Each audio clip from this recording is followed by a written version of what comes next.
Hey everybody, this is TheHappySpaceman and I'm on the moon. Yeah, I'm still here since the end of my last review. What are you gonna do anyway? You gonna send me to the moon? Wait, I was kidding! Yep. Well, I'm waiting for something to happen so I can get back to Earth. So in the meantime, I'm just gonna sit back and listen to some music. Let's see, what do I have here? Hot Space by Queen. Well, this is still good, because it gives me time to start a new segment on my review series. Was it really that bad? I'm tired of talking about bad modern music most people like. It's time to talk about those albums that most people hate and analyze whether or not the rating was fair. With that said, it's hard for a band to change their musical style, since most people have the mindset of, I don't like change! It's really quite a risk. This was especially the case in the 80s. Sometimes it was well received critically and commercially. Other times you get Hot Space. See what I got a hell of a lot. Tell me what you feel. Is it real? Is it real? In 1981, British rock band Queen was at the height of their career. With 9 hit albums, including the soundtrack for the movie Flash Gordon, they'd established themselves as major rock gods. But in 1982, something happened that caused a lot of their fans to abandon them. That something was the album Hot Space, an experimental album that has since been seen as the downfall of their career. Yeah, you ever notice why radio stations only tend to play Queen stuff from the 70s? Blame Hot Space for that. On most of their early albums, Queen put the disclaimer no synthesizers and did all their music without the use of synths. But the success of their album The Game, and specifically the disco-influenced track Another One Bites the Dust, prompted the band to write more songs with that feel. After 2 years of development hell, conflicts between the band members, and experimentation with drum loops, synthesizers, and elements of pop, it was finally released and became a critical and commercial flop. Rolling Stone gave the album only 3 stars, which may seem bad, but technically means they liked it more than both News of the World and A Day at the Races. AllMusic gave it a 2.5, and in 2004, Q Magazine listed it on the number 5 position of the top 15 albums where great rock acts lost the plot. And YouTube commenters weren't any more civil. Yeah, imagine that. One such comment was, "This is the gayest thing ever." Well, Freddie Mercury was bisexual, so I don't see how that's an insult. But believe it or not, the biggest backlash was from the band members themselves. Drummer Roger Taylor and guitarist Brian May hated the new sound and blamed it on Freddie Mercury and his manager. So you see, these guys have standards. They draw the line at making disco, but they have no problem getting a guy from American Idol to be their new frontman. I really shouldn't make fun of them that much. They are one of the quintessential rock groups of the 70s through 90s, and they're a lot richer and more famous than I'll ever be. Plus, they're one of my favorite rock bands and an inspiration for my own music. I'll still make jokes about them, of course, since that's what I do, that's my job. But I'll also be in deep musical analysis mode, so this will be a little bit different than... Get on with it! Right, we should probably do that now. Now oftentimes, people are quick to judge an album by the first track, so maybe it was that way with Hot Space. The first track here is called Staying Power.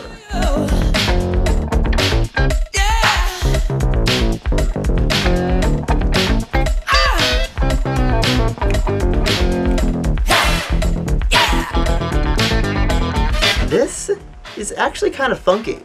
See what I got a hell of a lot. Tell me what you feel. Is it real? Is it real? Do people really have a problem with this? It's great. Take a lot. Did you hear the last call? Baby, you and me got to stay in power. You know what this kind of reminds me of, actually? Michael Jackson.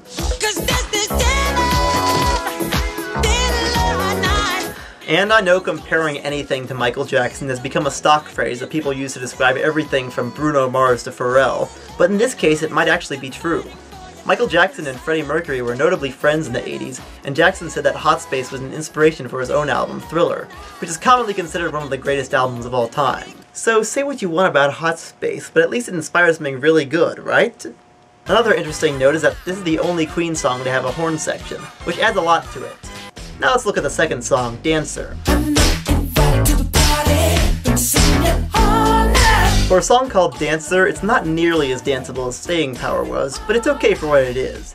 Though is it just me, or does it bear an uncanny resemblance to a Billy Squier song? Like, in many ways.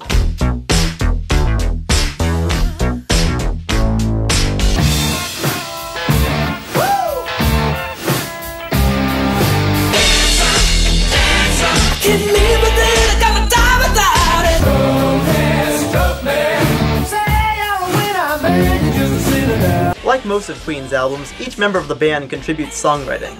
Track 3 is a little number written by bassist John Deacon called Backchat. Who is the man that would risk his neck for... Oh, sorry, force of habit. Backchat, you burn all my energy. Backchat, pretty size and all you see. This is another good one, more along the lines of the first song, and that's really good to dance to, but it also feels a lot more real and genuine than a lot of their tracks in this album. This may be because Deacon was the only member raised exclusively on soul music instead of rock, so writing this was a lot more in his comfort zone. If I'm ever gonna win, have to get the last word in. The lyrics seem to be about someone who is highly argumentative and is a pain to be around, but let me tell you, they make arguing sound really fun, with this funky dance beat and an awesome synth drum solo. And what better way to follow it than with a face-melting guitar solo from May?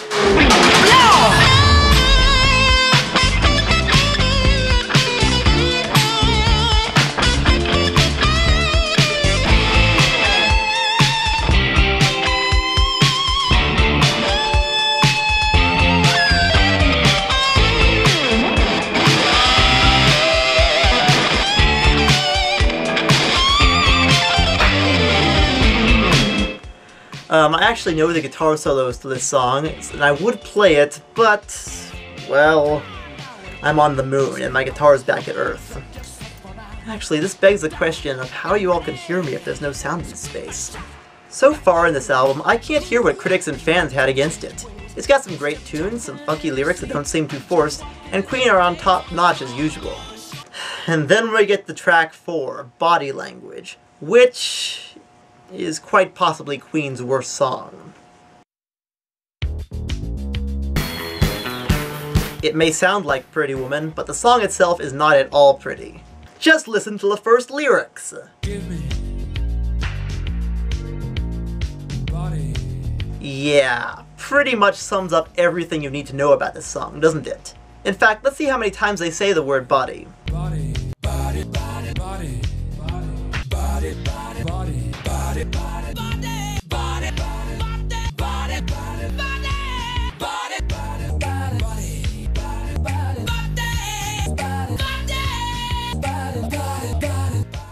30. That's 30 times they say the word body. Ha ha ha. Congratulations! That's gotta be a new record or something. Sexy body. Oh, not just a body, but a sexy body. That's even better. Psy may have claimed to be inspired by Bohemian Rhapsody, but I think Body Language is the one that sounds more like Gangnam Style.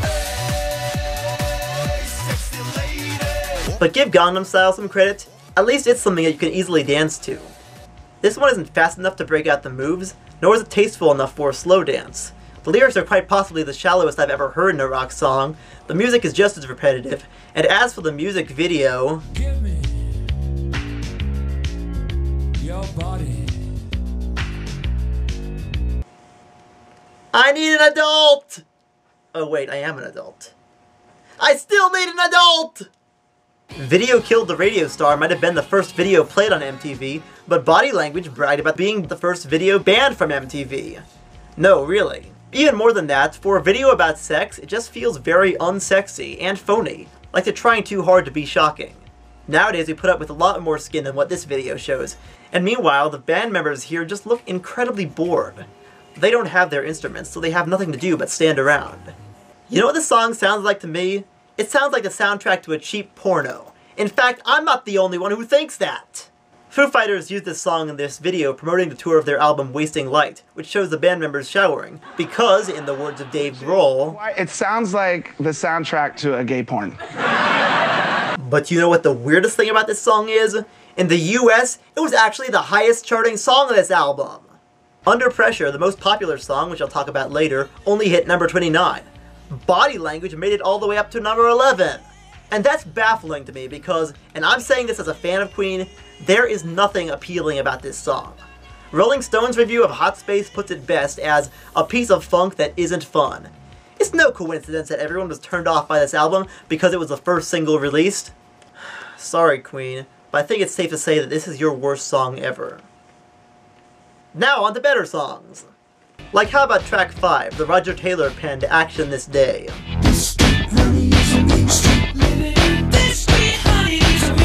It's another good song, and certainly a relief after Body Language.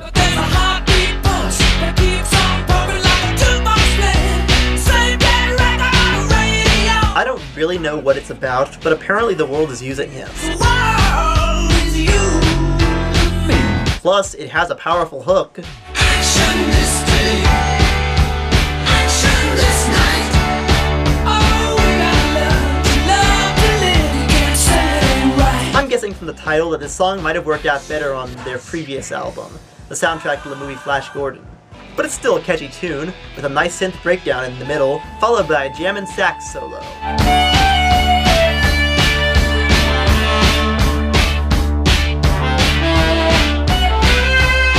Side note, I've actually seen clips of Queen doing the song live, and I can honestly say that it's much better live than it is on the album. Faster, louder, more guitar, so this song gets a thumbs up from me. Then again, the song that follows it is even better. It's called Put Out the Fire, and it's easily the song on this album that sounds the most like traditional Queen, with May's signature guitar sound throughout. Most fans like this song, and I'm no exception. It's the second best song on the album, and was even featured on the greatest hits album Queen Rocks later on. It's a protest song about gun violence, and boy does it get its message through from the very beginning.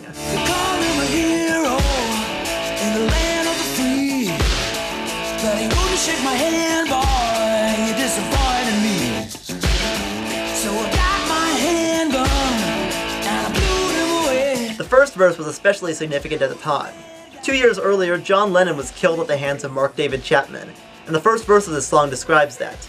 It's no coincidence that the next song is called Life is Real, Song for Lennon. Tossers in my closet, shadows from my past. Life is real. Life is real. It's a very heartfelt tribute to John Lennon, written to sound like Lennon's songs, but is also a callback to Queen's early style from A Night at the Opera, much like It's a Hard Life and Play the Game. But the lyrics are a serious tearjerker, or probably even more effective at the time, when the world was still in the wake of Lennon's tragic death. This is too sad for me. Where's the silly, super dated 80s cheese to lighten the mood?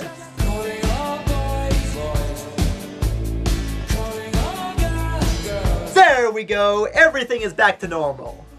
Ah yes, Calling All Girls, a song about, well, spreading the message of love. Take a message of love, far and near. Take a message of love, for all to hear. Wait, let me rephrase that. It's about spreading the message of love in a dystopian future that looks like Stanley Kubrick's nightmares. Yes, the song sounds ridiculously 80s, and the music video looks the same, with 8-bit computer screens, fake-looking prison bars, and of course, the constant use of a bright white background, something used exclusively in 80s music videos and low-budget spoofs of The Matrix. To be fair, this video is actually based on the cult classic movie THX 1138, George Lucas's first movie. I haven't seen it, mainly because George Lucas lost my respect as soon as he released Jar Jar Binks upon the world, but I'll be sure to check it out. I mean, it must be good if he named his company after it. Ow, ow, ow, ow, ow, ow, ow, ow, ow. God, that logo is loud. Wait, how is that even playing through the headphones? Next we get to track 9, Las Palabras de Amor, or The Words of Love. Don't touch me now, don't hold me now, don't break the spell, darling, now you are me. It's a soft love ballad, and it's okay. Not amazing, but okay. It's also got a chorus that's partially in Spanish.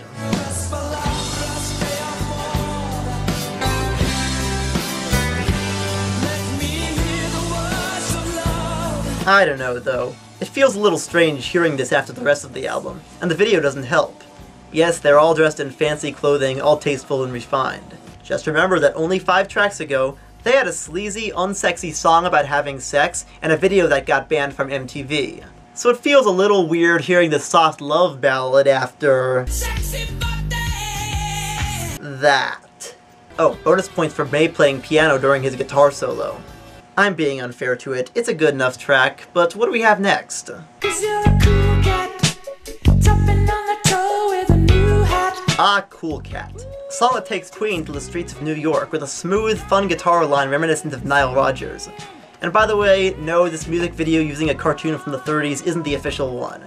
I'm pretty sure there's also one with Tom and Jerry clips somewhere on YouTube. So, I guess you could call it disco? I don't know if it really counts, but I guess the really desperate haters could say, "Oh no, this is a disco album.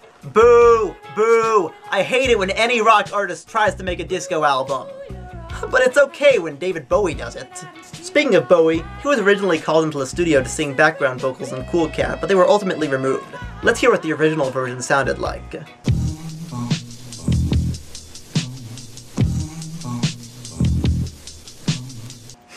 I must say that is the least enthusiastic bum bum bum sound effect I've ever heard.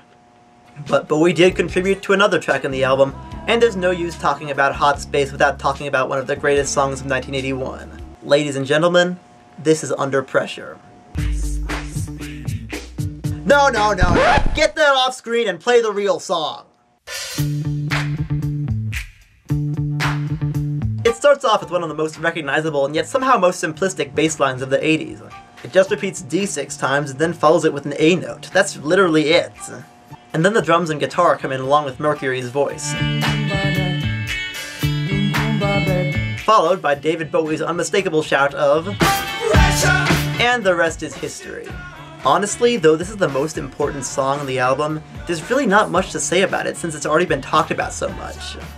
Maybe duets between pop artists are common now, but this was one of the early recorded duets in the history of pop music, and they actually had to fly Bowie into the studio to record it and write it together. It apparently originated from a jam session between Queen and Bowie, and you can tell because of Mercury's seemingly on-the-spot vocal flourishes. But what is the song really about? Well, anything. It could be about poverty, it could be about love, it could be about oppression. It could be the terror of knowing what this world is about and watching some good friends screaming, "Let me out!" Watching some good friends screaming, "Let me out!" Listen to this line right here and try to decipher it. Tipping around, keep my brains on the floor. These are the days it never rains, but it falls. That line literally meant nothing. Literally. Figuratively, it somehow meant everything. This song is almost too perfect to warrant further discussion. Everything is just amazing about it. The instrumentation, the production, and the singing. I especially love this point where Freddie just belts out a high note for 10 straight seconds.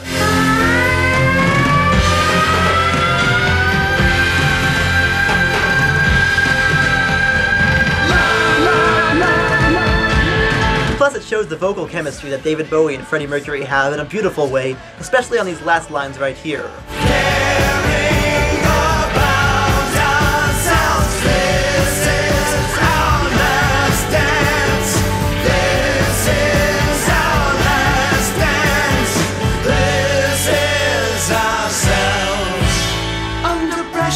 But you know what's really great about it? They finished up Hot Space, a critically panned album, with Under Pressure, which is arguably one of their greatest songs. So, wouldn't that kind of make the album brilliant? Flawed, definitely, but brilliant? 10 straight songs of genre-hopping, experimentation, and superficiality, ending on a style that is uniquely their own, and for that matter, is really, really good. So back to the first question. Was it really that bad? No, I wouldn't say it was. Most of the album is just Queen having fun and being chill, and every band needs to lighten up sometimes. I guess I can see why people didn't like it though, and by that I mean that Body Language was an awful, awful song. But apart from that, it's a good album. It has received a minor critical reevaluation. At the time, several newspapers still gave it a good rating, and its album cover has served as the inspiration for several others. Plus, with a closing track as powerful as Under Pressure, that should make up for any of the album's previous sins. So if you're a Queen fan and haven't heard Hot Space, I'd recommend checking it out. It's a solid album by a solid band. This is the Happy Spaceman signing off. Oh. I'm still on the moon. How am I gonna get out of here? What? Hold on.